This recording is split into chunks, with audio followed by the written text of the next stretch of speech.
I wear.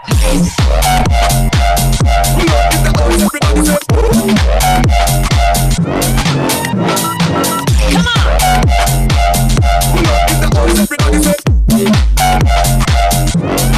I wear house.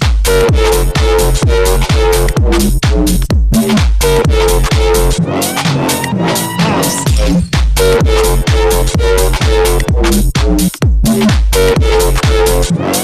I wear house.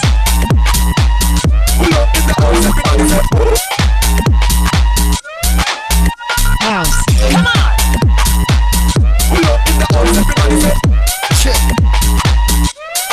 I wear. All people think it's so rocking with us.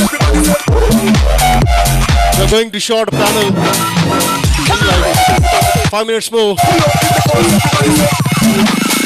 Good luck with all panelists. I wear.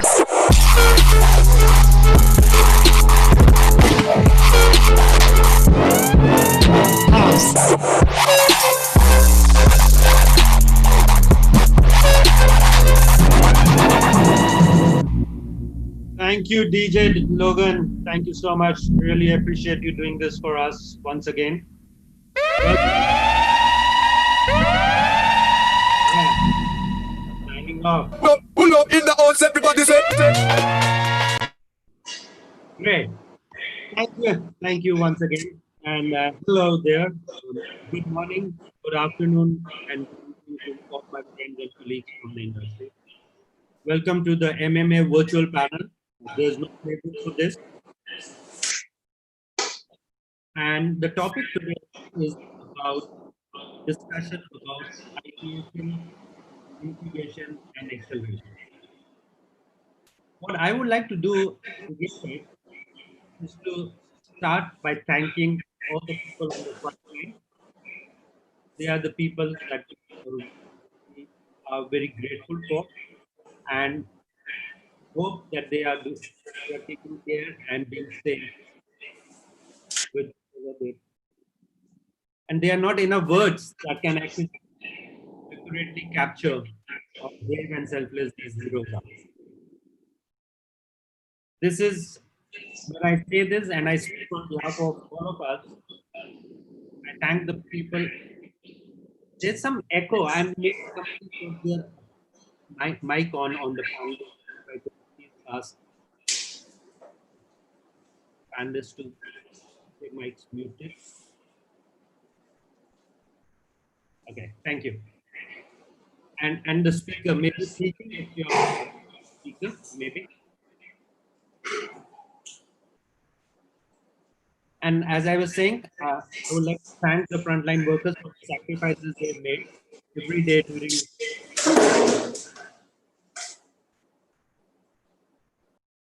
Sorry, I'm going to mute everybody so that I can get through this. And the dedication and the commitment that they put, our deepest gratitude and admiration for their services.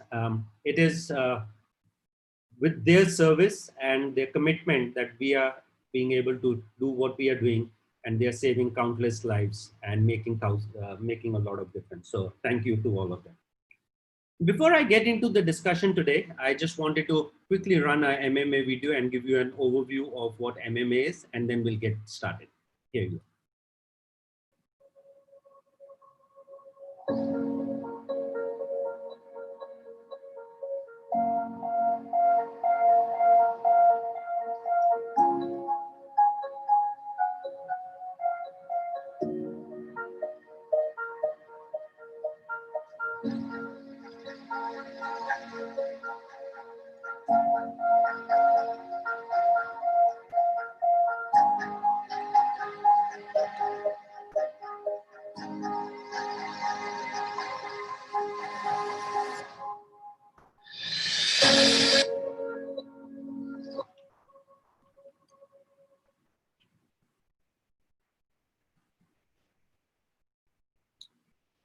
Thank you once again. Welcome to all the audience, all our guests, and my esteemed panel. My name is Rohit Adwal. I'll be your host and moderator for the day. And it's a privilege and honor to host this playbook series that I've been running over the last 6-8 weeks for the industry and on behalf of the industry.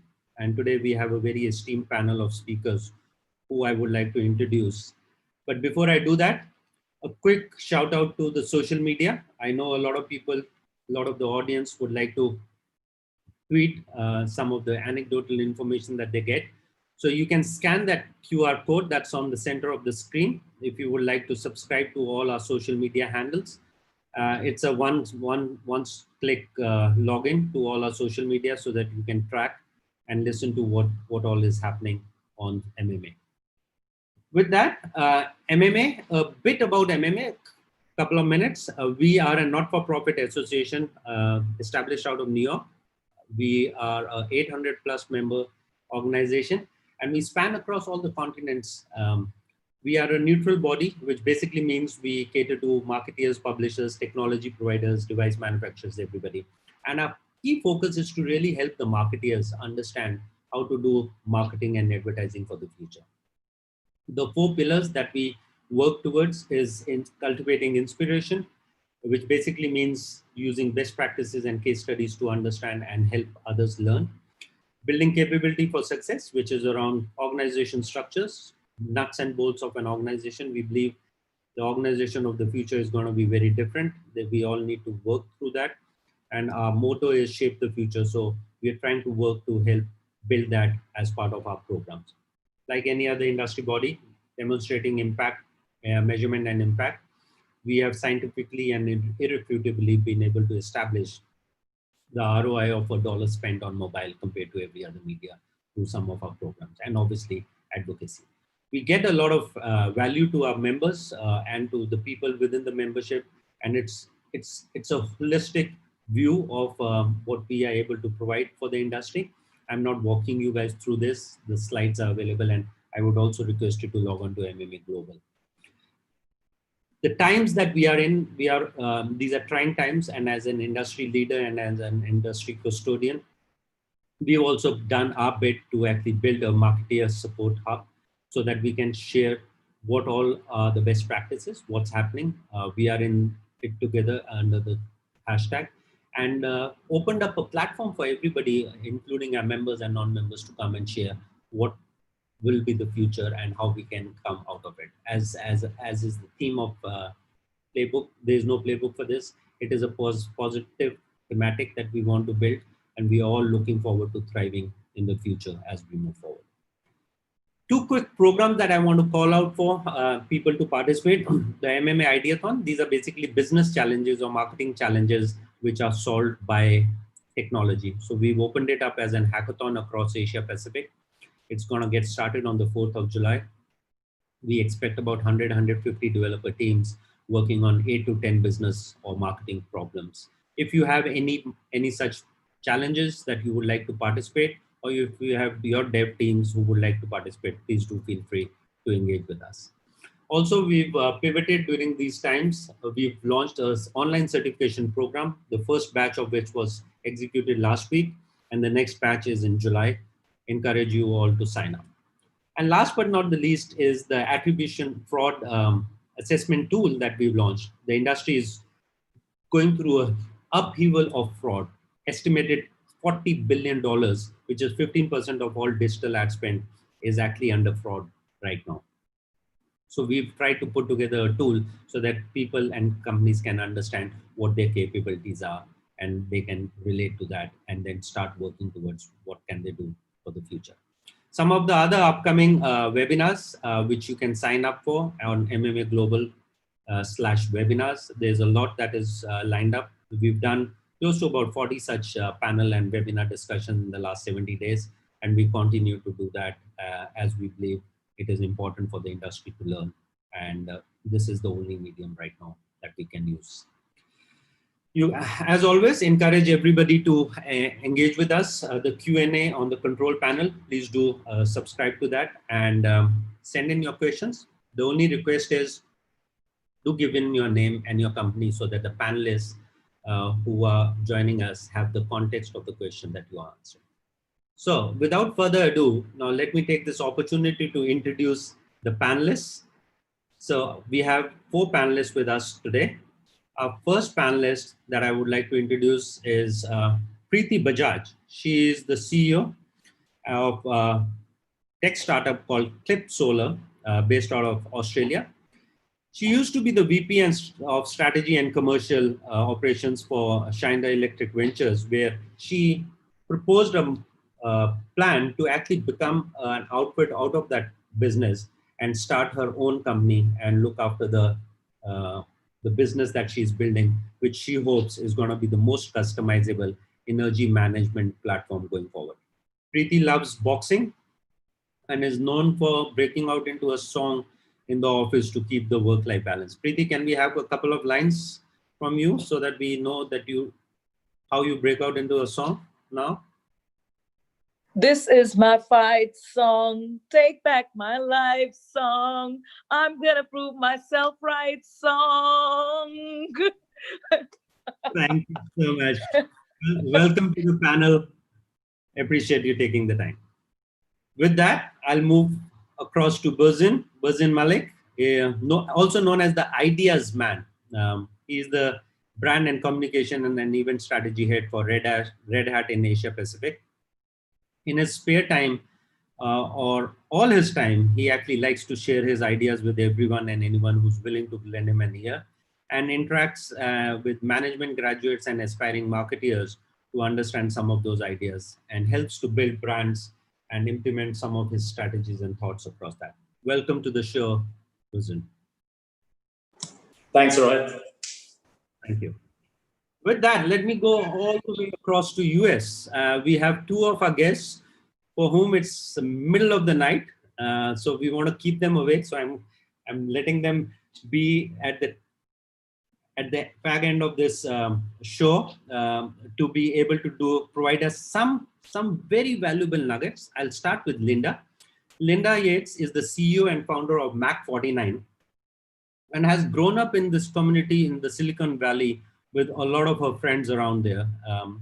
And she's a globetrotter. She's worked across Europe and US and traveled to about over 70 countries, helping fund a lot of the corporate ventures, which we believe is also what the future will hold for a lot of the incubation and ideation for big organizations as they strive to work towards competing with the startups.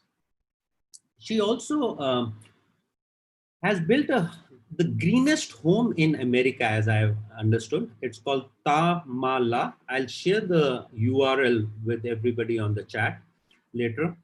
It's all about being an environmentalist, and along with her husband, Paul, is very proud to share that. I wanted to ask you, Linda, Tamala, is it the name of your three daughters? I'm just guessing. No, actually, it's a great question. No, when we built the house, we wanted to steward the land as it had been stewarded by the original Native American people who lived on this land. And they were the Ohlone people. And the largest mammal that still roams our area is a mountain lion. And the Ohlone word for mountain lion was Tamala. And so we named the house in honor of the Ohlone people who stewarded the land better than any of us could ever hope to do these days. Thank you. Welcome to the show, Linda. Thanks.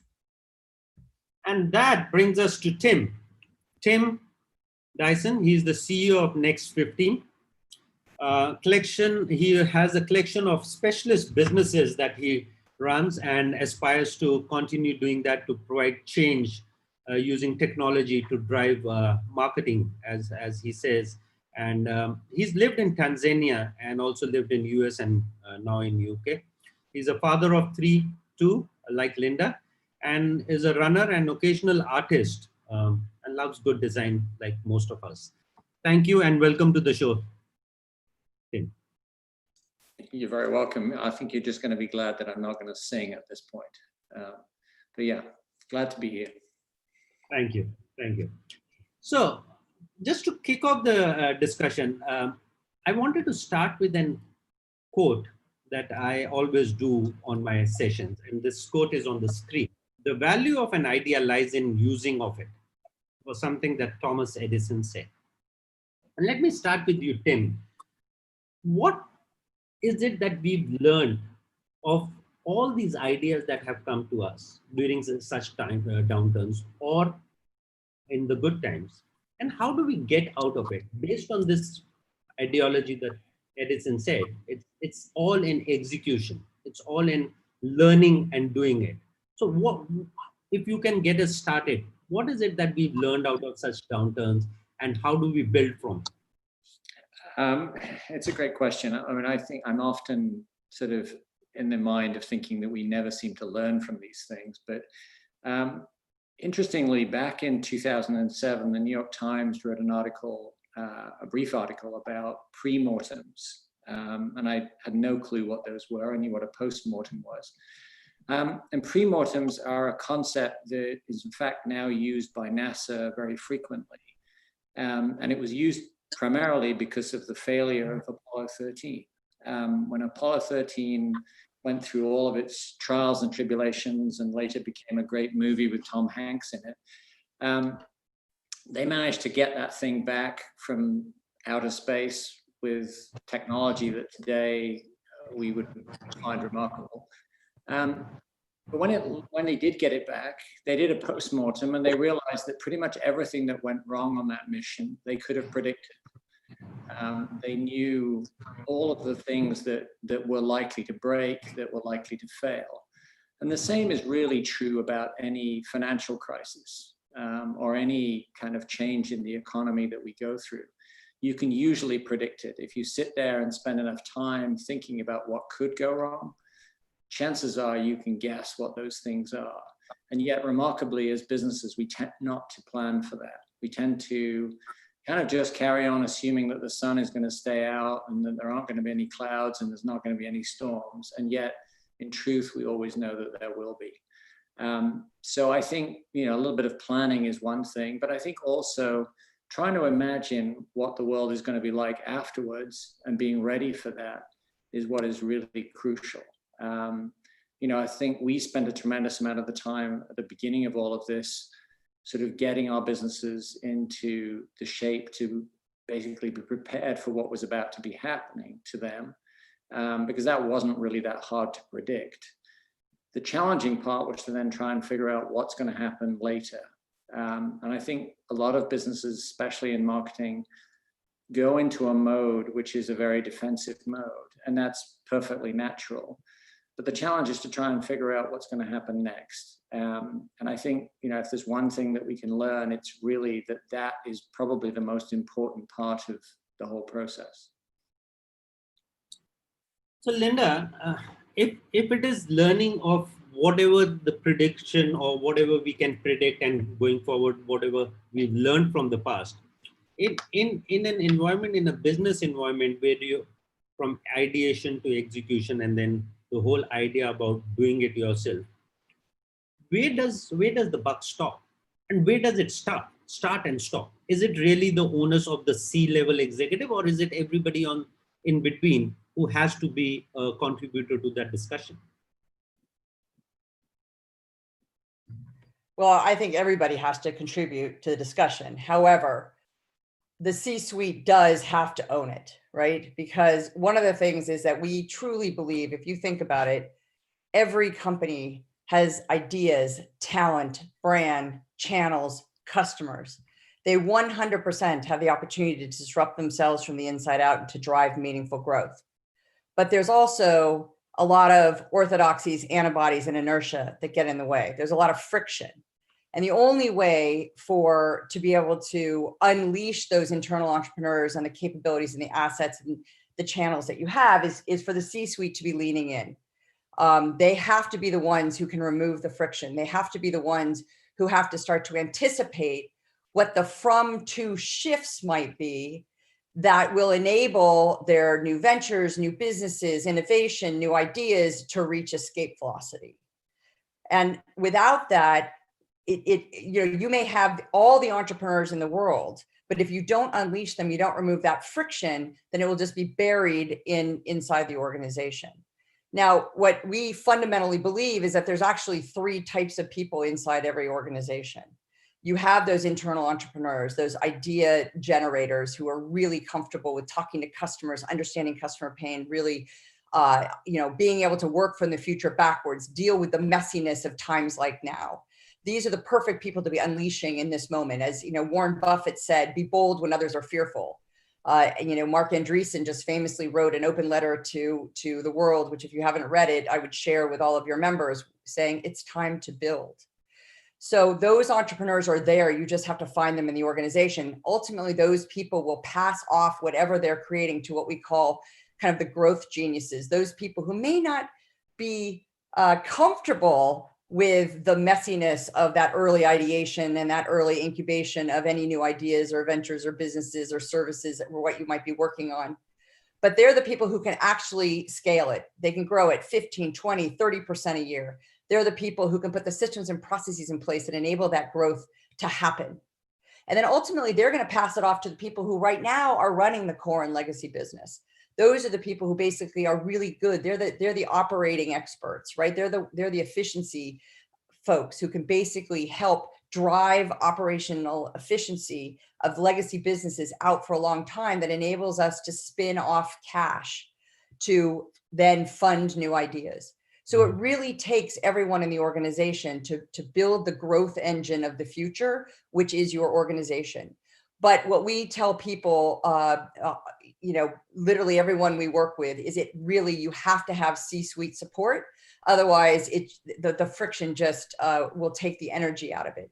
But if the C-suite will lean in, if the C-suite will unleash its capabilities and its organization, then I truly believe that the future is bright for all of these companies. Okay. So disrupting inside out, Preeti, I think you know it better than anybody else, having done it with Schneider, working. What was it that motivated you personally, but within an organization structure, which is an old school organization? How did you find that balance to be able to do this corporate venture and then set up something under the big mother umbrella of Schneider and then be able to deliver around it? And today, hopefully, they're looking at you as the unicorn for that organization. Yeah, look, that's an excellent question. I'm going to sort of start by saying that the impact for me was I had this opportunity to go to Silicon Valley. And I remember Linda getting up and talking about that you have ideas, talent, capital, channels, and customers. Why would startups eat your lunch? And that really resonated, at least personally, with me. That made so much sense to me. I mean, if the ecosystem is of culture, competence, and capital, and if you have three of those, then what's left? And one of the things I learned most in the execution phase is what's left is courage. And what happens, I think, is that in legacy organizations, and by the way, Schneider would like to think that it is making its way to being very vitality oriented and technology oriented and grooming itself to be in the new world. However, in doing so, what you need is a lot of courage going towards that new paradigm. And what happens is that when you're managing large legacy organizations, you train for skill and managing status quo, but you never train for courage. And I think that's the one ingredient I would say that you get when you're a venture CEO. It is walking through fire for training for courage. Having said that, what it also makes you do is really recognize that most startups want to get big. And if you have by affiliation an amazing brand, which we do, for instance, we have Clipsal. It's a 100-year-old brand in Australia. The day we launched Clipsal Solar, I didn't have to do much other than go to the premier of South Australia and say, hey, we are a 100-year-old brand from South Australia. We would like you to endorse our new effort to go into this new world to be a home energy services company. Will you come to one of my customers' houses? Guess what he said? He said, yes, we want to see Adelaide innovate. And for all those international people who are on the call, Adelaide is the capital of the state of South Australia. It's roughly 1 million population. I know it's probably chunk change for some large countries, but very, very big in the Australian context. And that's really, really critical to acknowledge the brand association affiliation value. I also think that as a CEO of a venture startup, you are the chief legal officer, the chief growth officer, the chief finance officer, and the chief janitor. So you basically clean up the trail of destruction as you do the creation. And I really like to think of it for as the dual forces. Singularity talks about the dichotomy of the yin and the yang, having two opposing forces in the same brain. That is a venture CEO of a large legacy company trying to go into the next mode. What I also know is that the grassroots level appreciates this type of effort tremendously. My support particularly came from everybody in the grassroots level. And I can tell you the millennials came in droves. They came in droves. They were excited because they want to work for the Schneider that creates. They don't just want to work for the Schneider that stays. They want to work for the Schneider that creates. They saw Clipsal Solar as a market movement to do that. And here we were at the intersect of renewables, technology, home energy services, machine learning, and AI. And we were doing it all starting with a brand which was 100 years old, reinventing it, and truly disrupting inside out. Interesting. So, if I want to move to you, Bozan. Coming from a brand which is old school brick and mortar to transforming itself into this new age brand, you work with an organization which is in the thick of all that technology. How do you manage that, and how do you see that as an enduring activity for a brand like yours to be able to implement those changes from within the organization? Yeah, Rohit. So, I'll talk a little bit about the journey of Red Hat. And for many, this organization of about 26 years now in the industry is often called as the first disruptor. Way back in the 90s, when everyone spoke about proprietary and licensing models, it was the wave or the ideologies of open source that were so distinct and disruptive. Today, it's become more of a norm as we've gone into the industry. But what's remained, I think, is the value system, the culture that differentiates us in the industry. And that's so important because technology can change. You have waves of technology that come.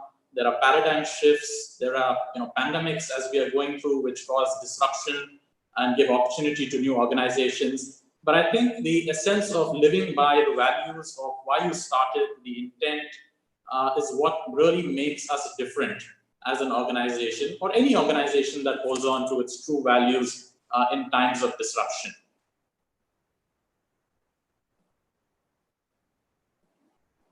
Rohit?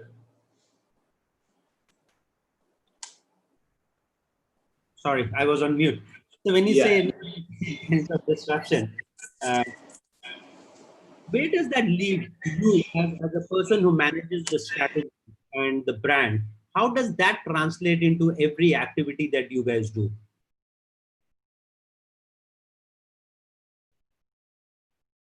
You are on mute now, Burzin. Okay, I'm unmute. So it's really a challenge or an opportunity for to be in this position, or for any marketing person, because you often tend to plan your messages, you tend to plan your communication, you tend to set your tone probably a year, maybe 18 months in advance of what you want to take into the industry and market. But when you are exposed to such a scenario, you've really got to think as to what is the right intent the organization has, and then craft your message pretty quickly so that it is not offensive, it doesn't seem opportunistic. At the same time, it truly reveals the true ethos and the ideologies that your organization stands for. Let me cite an example over here. And we've been in this space for about 5-6 months now, Rohit. And when we look at our peers, our competitors, our partners, it was a time of uncertainty. It was a time of vulnerability. And I think as a brand, the first thing was to be authentic. It was to stand out there and say that, at some level, personal or professional, I am in the same boat, I'm in it together. And therefore, I cannot, give you instances and promises for me to stand out, but really share 4 key words to you that is the essence of what I intend to do. And we came out with this very simplistic message called "We are here to help." And we articulated in very, very clear terms of what can we do and what we are unable to do at this point of time. A simple example would be reaching out to our customers, our partners, not with an intent of sales, but to say that, because all of us are in a lockdown across the region, across the continent, all we can do is ensure that you are able to reach us. So for people who initially would go to probably a landline, we instantly started providing mobile numbers. So the confidence that we wanted to keep with our people was paramount in terms of connectivity, in terms of reach, in terms of the way we could put our services, our solutions. And again, I repeat this, not from a sales angle, but what it would really mean at this point of time with customers, partners, the ecosystem, and the community. So, Tim, this is very interesting segue for me to come to you. You guys manage so many. Do you see a similar approach that spans across a particular business segment, or is it different for different business segments? And who's taking those decisions? Is it really the marketing or the brand team, or is it really driven by the C-suite again? That's actually, it was a little difficult to hear the question, I'm afraid, but I think I got the gist of it. I think at times like this, the C-suite has to completely own the brand. You cannot devolve responsibility for the brand. The brand's values are completely paramount.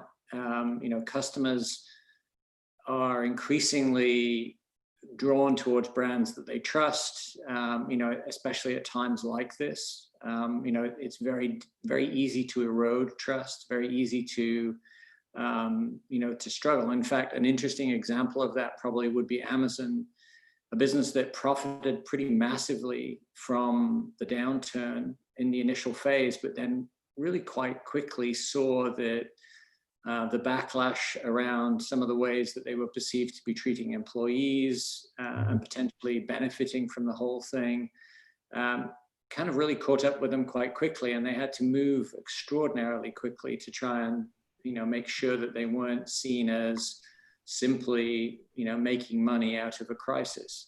But that effectively had to be led from the top. I mean, Bezos kind of very much stepped back in, and you would see that quite literally. He took back a lot of control over the company, having been relatively remote for quite a period of time in anticipation of that.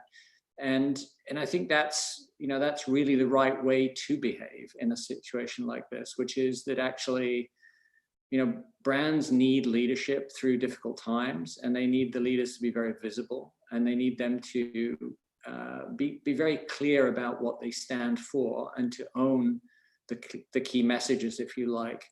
I think any brand that is going through this, that, with weak messaging, weak positioning, that's the responsibility of the leadership to have solved that problem. And if it hasn't been solved already, then they need to do it immediately if they can. And if they can't, then they need to be replaced. So that's very interesting you say that, because what Linda, what you were saying is it's a conversation that needs to happen across the organization. Obviously, the C-suite needs to own the responsibility. Tim, on the other hand, is saying the brand is the responsibility of the C-suite.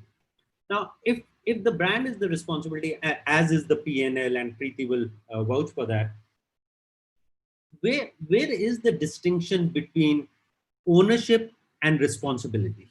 Because you cannot have ownership without responsibility, which the C-suite has. But the execution of all of this is not in the hands of the C-suite. How do you facilitate that based on some of the work that you guys have done with all the corporations from a funding perspective? How do you convince them that it is, while it's an idea or a responsibility that you guys are trying to drive towards the audience or to your own organization, how do you get them to execute? Because there's a massive manpower that is responsible to execute around that. So how do we get the C-suite to get on board? C-suite, how does C-suite get the entire organization on board? Because it's a massive effort. Yeah, well, because I'm not a big believer in innovation transformation. I don't think it works. So what I do believe is that if you take the mothership and you tether enough speedboats in the form of new ventures or new services, and those new ventures and services are now worth 100 million, 200 million, 300 million, which is $1 billion or $2 billion in market cap. Now, all of a sudden, everybody's paying attention and looking for what those from to shifts are that will help it reach escape velocity. I think the reality is it's actually not that hard to get the majority of the organization behind, in this case, venture building and disruption, if you will, as long as they believe it. The biggest challenge that you run into, and to your point, it's everybody, the C-suite has to set the tone.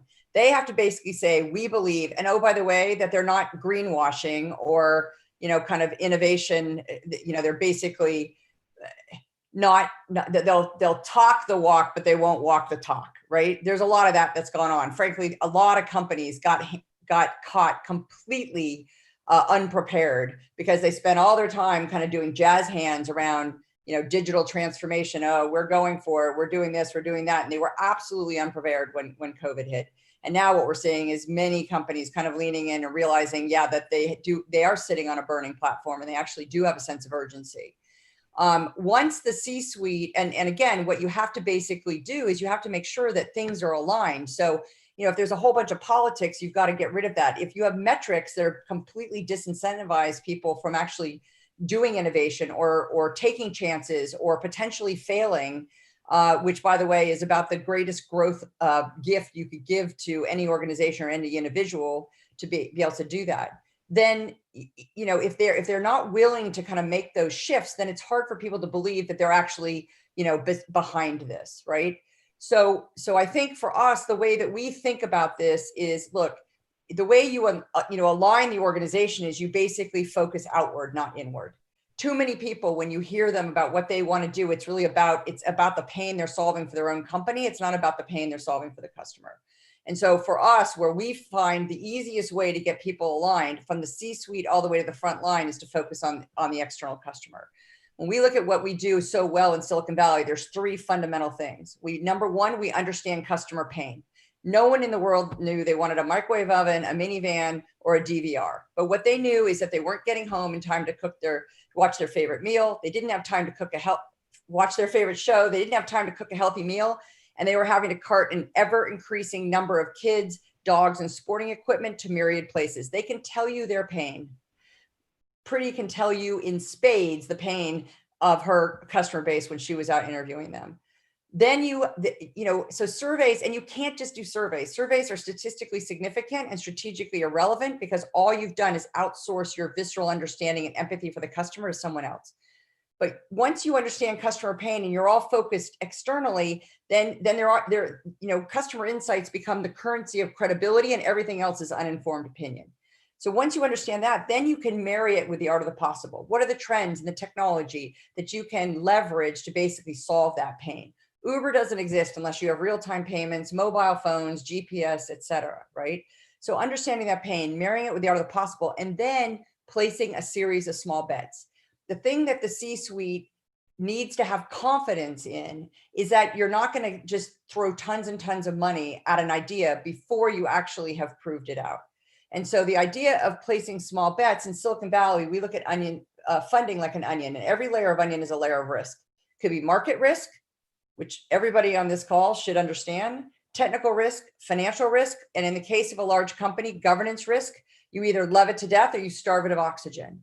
And the best entrepreneurs, whether they're internal entrepreneurs, external entrepreneurs, are the ones who can remove the greatest amount of risk on the least amount of capital so that the C-suite can basically look at it and say, okay, I get it. We're going to place these small bets to try to solve this pain. We understand what our hypothesis is about how we're going to mitigate that risk. We know the metrics and milestones that are going to tell us we've mitigated it. And then we unlock the next round of funding, and then the next round of funding, and then the next round of funding. So they're not betting the farm on any one idea. And the whole goal is to get people to think more like venture capitalists, to think in terms of a portfolio, right? Think about building a pipeline and portfolio of new opportunities, not just one. And once you do that, then you have the C-suite aligned with all the people who are basically itching to do something. And the last thing I'll say is it's not just the C-suite, and it's not just those internal entrepreneurs who are itching to basically launch ventures. In every single function, including marketing, including procurement, including risk, including legal, there may not be people who are entrepreneurs. They may not be comfortable or want to start a new venture, but there are many of them who are entrepreneurial, and they are there to disrupt their functions, to bring them, maybe kicking and screaming, but bring them into the 21st century. And marketing departments are some of the key departments that are closest to the customer, that have the opportunity to actually help their large companies kind of really accelerate the path into the 21st century to disrupt themselves, both from the inside out and the outside in. Thank you. That's interesting. And while customer is the key for everybody. I'm just going to take a small break here. And this is when we launch a poll. All the panelists can also participate. And this is something which you were talking about, Linda, about innovation and your personal belief to that. But this is a poll for the audience.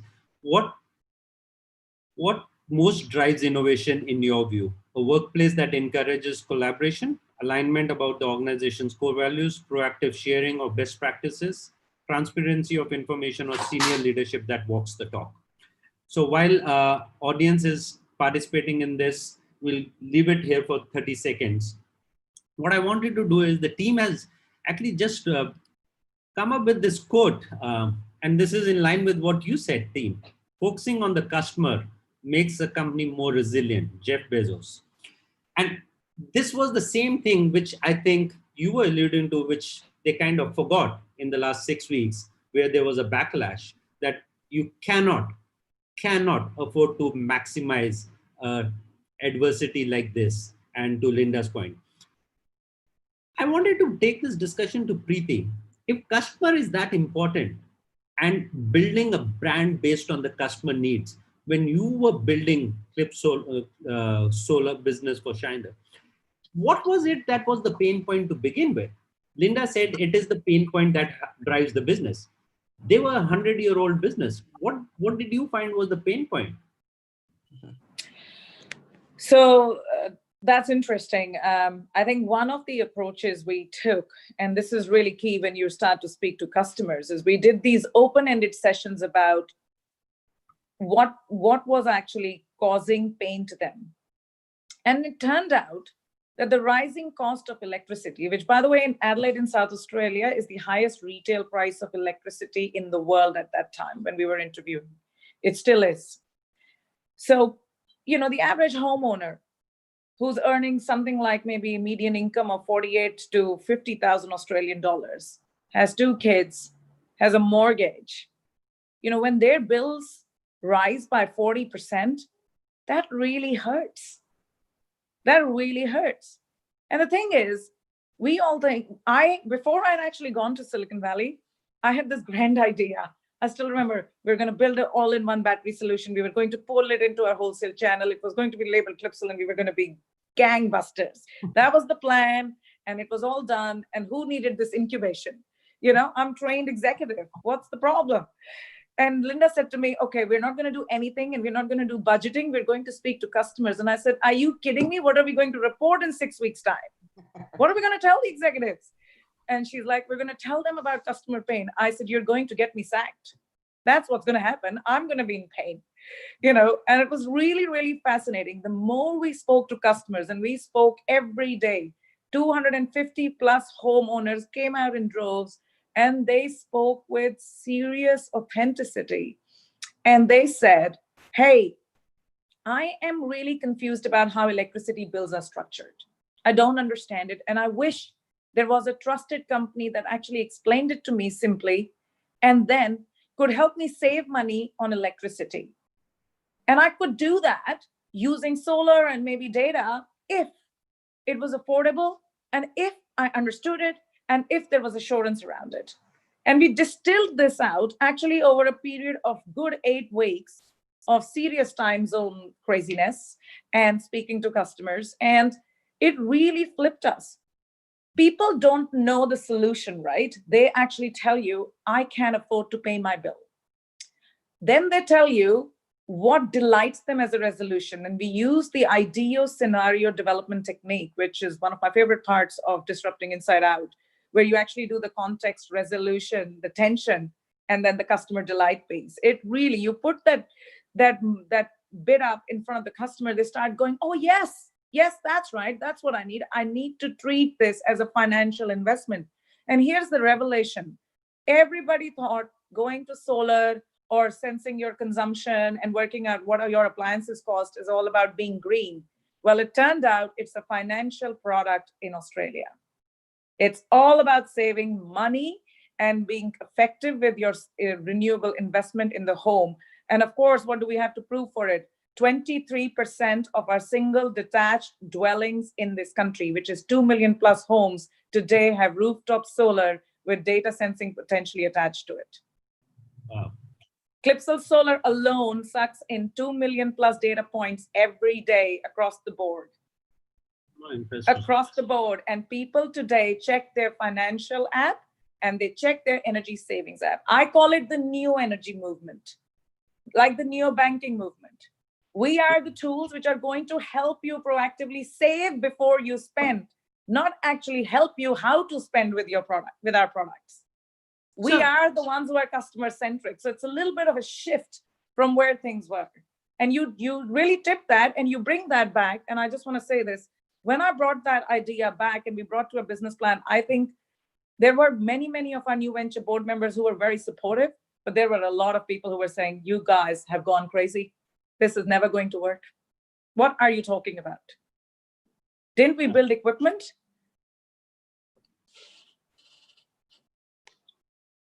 So I don't know, did I answer that question?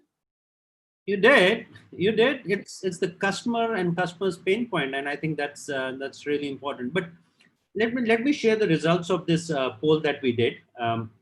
What drives innovation? Workplace that encourages collaboration.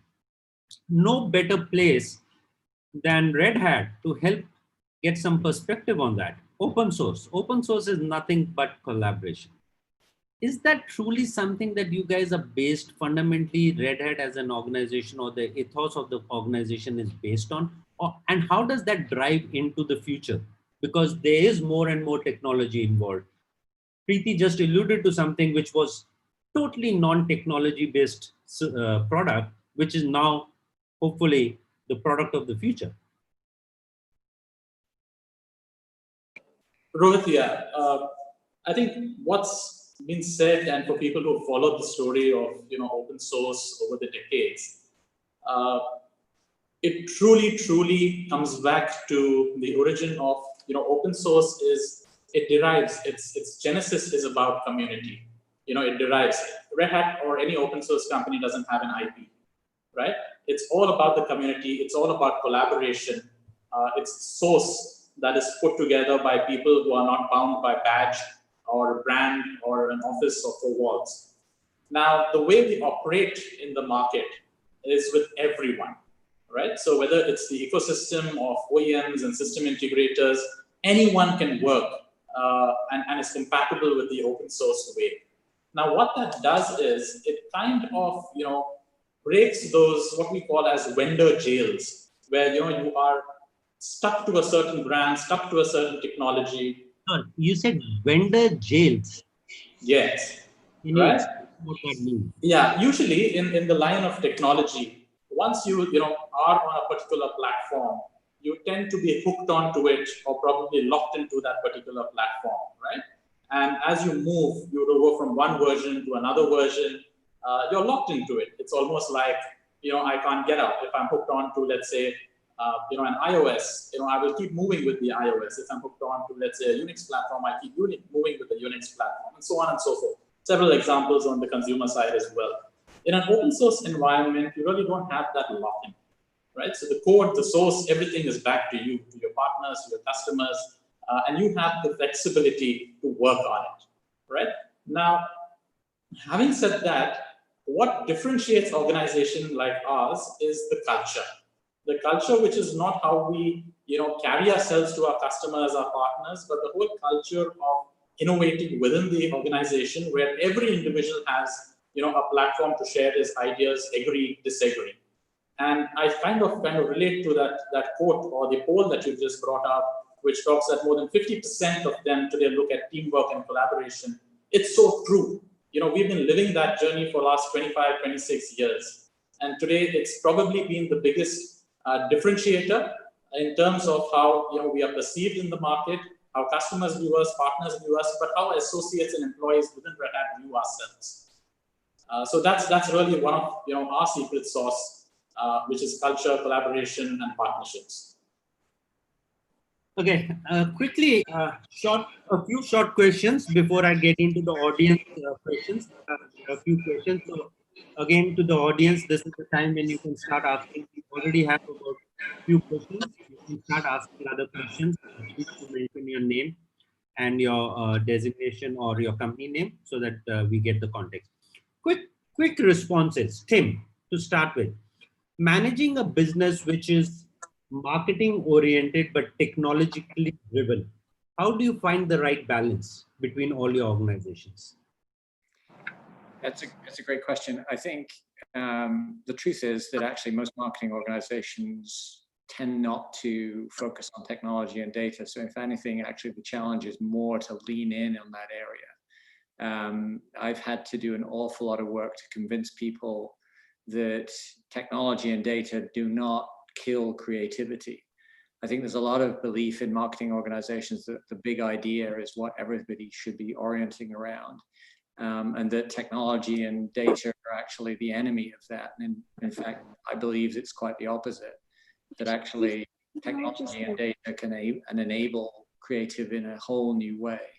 And in fact, you can use technology to really predict which ideas are going to work best and so on. So if anything, at this point, I think in most marketing organizations, we're struggling with how to use technology in the best possible way. And it's a journey. I think it's still a relatively new thing in the agency world. And even within the client world, adoption of marketing technology has definitely happened. But it's still on a steep learning curve. And I think it still tends to be one of those things when I talk to CMOs that they say, yes, we have a lot of technology, we don't really use its capability. And I think that's just going to remain a challenge. And I think the balance really comes from the people at the top leaning in on that and saying, no, we really have to use this. We have to go in that direction. So it's a huge opportunity, and if there are people and audience listening into this is the opportunity for the future. The marriage between the left and the right brain needs to happen, and if people are looking at building careers, this may be the place to do that. Quickly coming to you, Linda, and I know we've spoken about it, is disrupting model from within and bringing the whole concept. And I have a couple of your slides. So maybe very briefly, if you can just help us establish and maybe give an idea to the audience of how does that happen and where does the whole principle of building from within takes place? Yeah, thanks, Rohit. I think that, so we are firm believers that every large company can beat the startups at their own game, full stop. And that what we believe is that what you really want to be doing, this slide that he's got up, is really to build a growth engine. To build that growth engine means that you're developing not just one venture, but a pipeline and portfolio of new ventures across the spectrum of new venture creation, from ideate to incubate to accelerate to scale. And so when we work with companies, sometimes a company will come with us and they have a big idea, and we can move them straight into incubate. Sometimes they'll come with a domain and they'll say, oh, we're interested in water or road safety or food, and that's too big. You need to get something down which you can actually incubate. Sometimes they come with a whole lot of ideas, and we'll need to do kind of a portfolio review where we bring almost a venture capital mindset to people and help them sort through their ideas and say, okay, which of these do we think are incubatable and which of these are launchable from that perspective? In other cases, people will run a new venture competition and they use that new venture competition. We just did that with Intel to basically shake out where their internal entrepreneurs and ideas might exist within the organization. Once you have that idea, and all you really need to start a venture to move to incubation is what we call a challenge statement, the how might me, the hypothesis about the pain you're trying to solve, and then a stakeholder map of who matters most and who might you be interviewing to basically go and find that pain that Priti was talking about. Then we believe that every organization has the capacity to incubate ventures in 12 weeks, which is fairly standard. We believe the 12 weeks divides roughly across finding customer pain. That's where you start, because if you can't find any customer pain, then you need to kill the venture. It's just as important to not throw good money after bad as it is to do that. Then you move into finding into product feasibility. Okay, if there's a lot of pain, then can you actually build it, or is it time travel? If it's time travel, we're not ready for that yet. Therefore, that's enough, it can't be built. You can't solve that pain, and therefore that's another opportunity to kill it. But if you do find it, and by the way, one option is to build, the other three options are to buy, partner, invest, then you move on into the business viability. Like most of our clients are multi-billion-dollar multinational public companies that want to be perceived as growth stocks, not value stocks. So you need to make sure that you're building a business, not an app. That's the only thing that's going to move the needle for these large companies. Once you get through Incubate, you should end up with a very robust business and execution plan ready to launch. And then you move into Accelerate, and everybody forgets about Accelerate. They think about ideation. Ideas are cheap, execution's everything. Incubate is really important because otherwise, if you don't do that right, you get garbage in, garbage out. Ultimately, though, the goal is to get these ventures into market, achieving product market fit and generating revenue. And most people, when they incubate, they start to throw tons of money at it. And we say, stop. No, there's literally 3 phases. There's a build to learn phase. Then you move into a build to automate and standard phase, and then build to scale. And that's not just about the product. It's also about what your go-to-market. It's also about your pricing and your business model strategy. So all of these opportunities, we know, because we've done it with hundreds of companies, that every large company has the ability to disrupt themselves from the inside out to drive meaningful growth. Okay. Thank you for that. And I know I have a couple of more questions, but in the interest of time, and this has been very, very entertaining discussion, but we need to get to a couple of audience questions before we can maybe come back. So this is a question which is just to finish off on this, and maybe Linda, if you could take this, or maybe Bruzen, is how do you build an innovative mindset in students? I think how do you channelize all of this in students? Because if we were to firmly believe the future lies with the children, how do you do that? Well, actually, it's really interesting that you're asking that question, because we are actually working with several governments right now. So we have been basically, my whole thing when we founded Mach 49 was to develop a repeatable, scalable methodology, right? A lot of people think that incubation is about mentors and money, but that's a mistake. It works for Silicon Valley. It doesn't work for large companies. You need methodology. In fact, Harvard Press is publishing my book on this topic in March of 2021, which is kind of a how-to guide to all of this. But so we have tons of methodology that's built. We are now being asked to take that methodology and take it out to students across the world, really, especially in COVID. So for instance, in Abu Dhabi right now, a lot of the students would have internships, but a lot of the internships have been shut down. So we're basically taking the curriculum and a set of master classes and bringing it to students. But you can take this not just for college students or even high school students. You can go all the way down into second graders, third graders, fourth graders, and introduce them to the concept of design thinking, right? And so if you look at Stanford has the D School, where they have kind of a design thinking crash course. Most of you on the call will be familiar with design thinking, but there are many schools right now that are taking the design thinking, kind of that human-centered design concept, design-led kind of innovation and education, all the way into the early elementary years. Okay, Tim, any thoughts on the same question? How do we get students to start thinking? It is a great question. I think unfortunately, most educational establishments still focus on how do you get a job in a big company. They think about the output as being, we are going to educate you for 12 years, and then we're going to basically, hopefully find you a job as an accountant somewhere. I say that only because that was the path that my parents, I think at some point, thought that I was going to pursue. The reality is very few organized universities really prepare students for a life of entrepreneurship.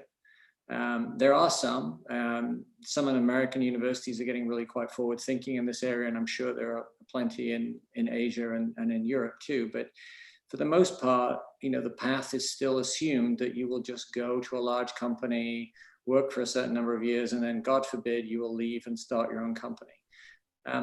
The truth is that, we've seen it, Silicon Valley's seen it hundreds, thousands of times, that actually kids straight out of college have just as much chance of succeeding as people who've been in industry for a very long time. So the reality is actually the thirst and the ideas to do it exist within that age group. You simply need to encourage it. You need to make sure that they realize it's an option. far too many kids actually go through college not even imagining that that's something that's open to them. Okay.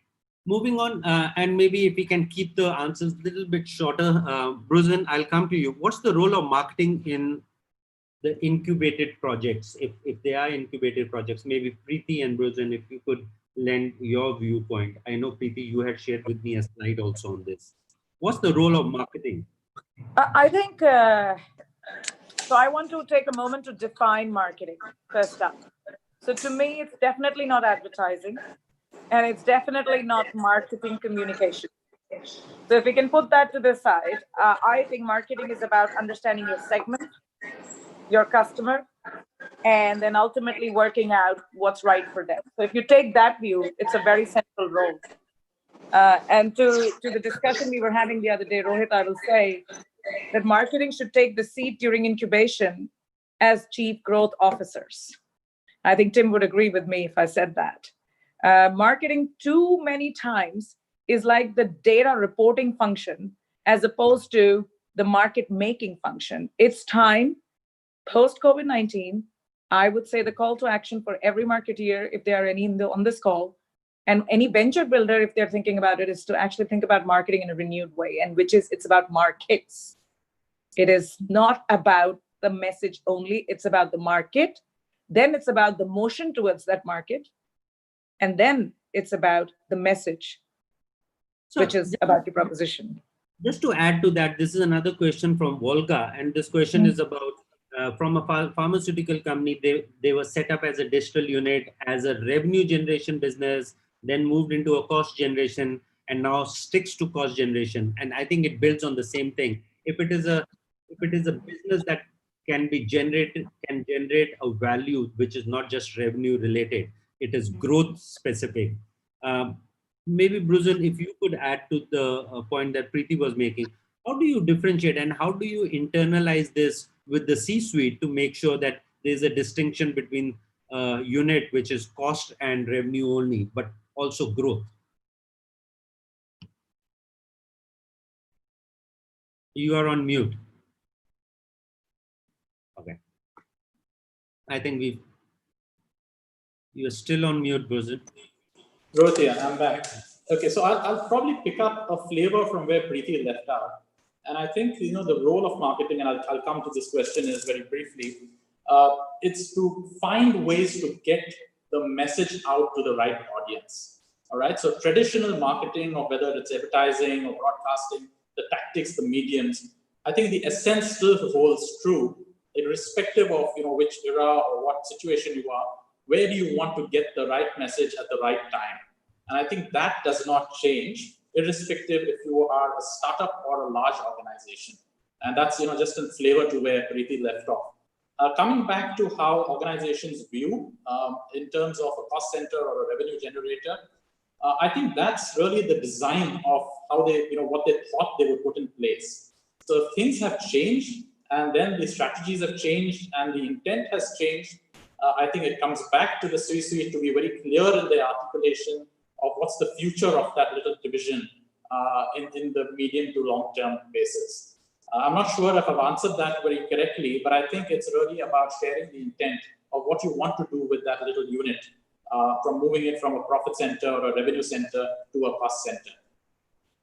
Okay, thank you. Quick question. I have for all four of you, maybe less than 10 to 15 seconds for the answer for each one, because I want to make a video for this as we move forward. What's the future for you guys? Is it a world of unicorns or dinosaurs? Let me explain. Unicorn in the new age billion-dollar companies versus dinosaurs, the traditional old school big company. Where does the future belong? Bruzen? Okay, traits in terms of process, etc., from the dinosaurs, but the agility and the ideation from the unicorns. Okay. Preeti? Dragging the dinosaurs to become unicorns. Okay, and you've done that, so I'm sure there's some weightage to that answer. Linda? Yeah, we call them dinocorns. So I actually don't like the word. I think we should stop calling large companies dinosaurs. I really do. I think they need each other. I think it's not about either big companies or startups. I think they're the yin and the yang of each other. I think if you think about the large, hairy problems that face the world, from poverty to now pandemic to disease to water to climate change, we need our large companies leaning in. We need them able to disrupt and go after these big challenges because, you know, in many cases, governments are relatively dysfunctional. And in other cases, NGOs, as much as we love them, can't solve problems at scale. So I actually think that it is about the collaboration between the unicorns and those companies that have incredible reach and global scale. That if they can unleash the unicorns within, then the world will be a better place. I actually picked up the word dinosaur from your own slide. I know. There it is. But we say the dinosaurs can eat the unicorns. Tim, your views, please. It's hard to follow all of that. I mean, I think, to be honest, the truth is great companies are a mixture of talent, innovation, and execution. And it doesn't matter whether you're large or small. If you are really large and you're really weak on talent and you're really weak on innovation and execution, you will become very small very quickly. Conversely, if you are really small and you've got great talent, great innovation, and great execution, you'll become very large. So I think a dinosaur is really a mentality. It's not a size. A unicorn is similar. It's a mentality. It's a way of thinking and a way of doing. I'm scribbling my notes, so just give me a second. I couldn't agree more. I think it's more about mentality rather than any of the other discussions that we've had. But it's been really wonderful. As a parting comment on the panel, I just wanted to ask each and every one of you, maybe in one word, what does future mean for you personally? Not as an organization, not as a CEO of a company. What does future mean for you after the last 8 to 10 weeks that you've seen? What does future mean to you?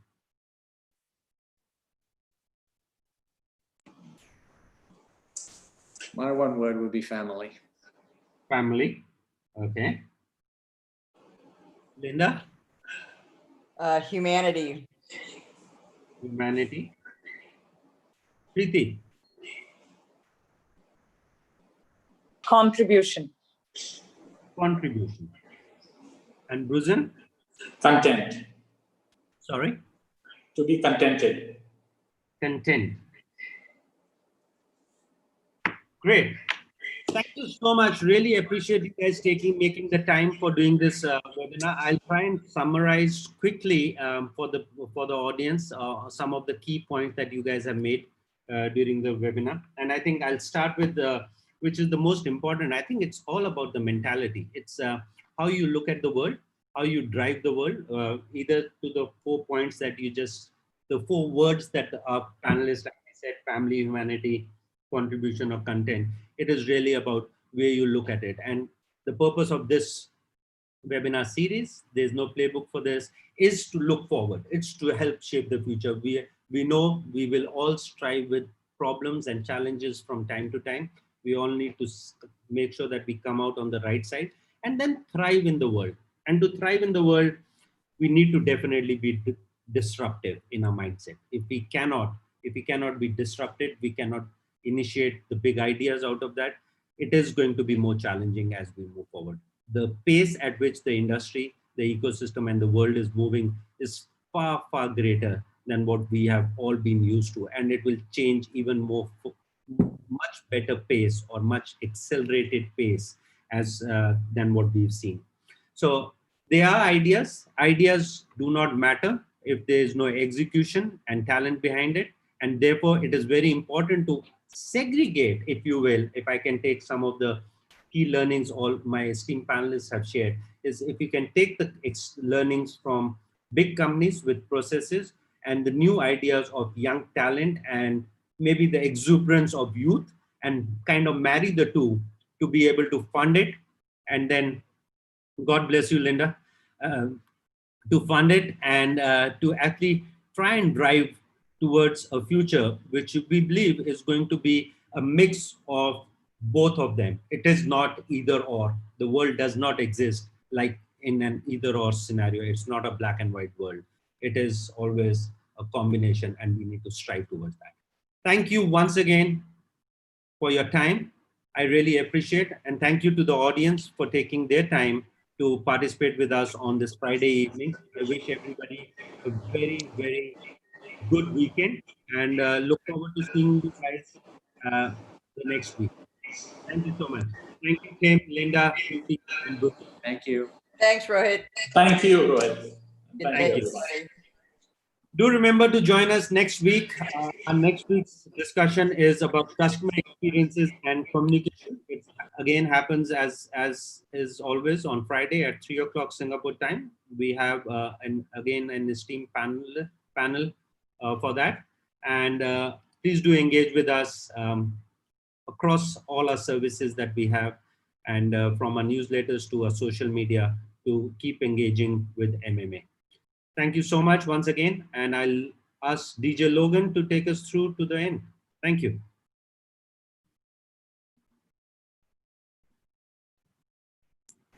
Bye-bye, guys.